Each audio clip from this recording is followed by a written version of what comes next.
নাই প্রেম করার পরকীয়ার অফার দেয়, ওই অফারকে ক্যান্সেল করে ওই যুবক বলে ইন্নী আখাফুল্লাহ, আমি এই পরকীয়ার দিকে যেতে পারি না, কারণ আমার অন্তরে ভয় আছে একজনের, তিনি কে?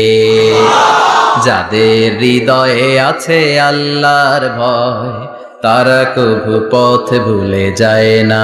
আল্লাহর প্রেম ছাড়া এই দুনিয়ায় কারো কাছে কোনো কিছু চায় না, ঠিক কিনা?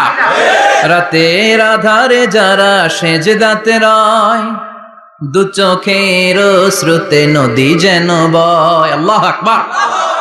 তো তাহাজ্জুদ পড়বে কখন? ফজরে তো পড়তে পারে না, আছে না নাই? রাতের আধারে যারা সেজদাতে রয়, দু চোখের শ্রুতে নদী যেন বয়। ছলনার হাতছানি যতই ডাকুক, পেছনে ফিরেও সে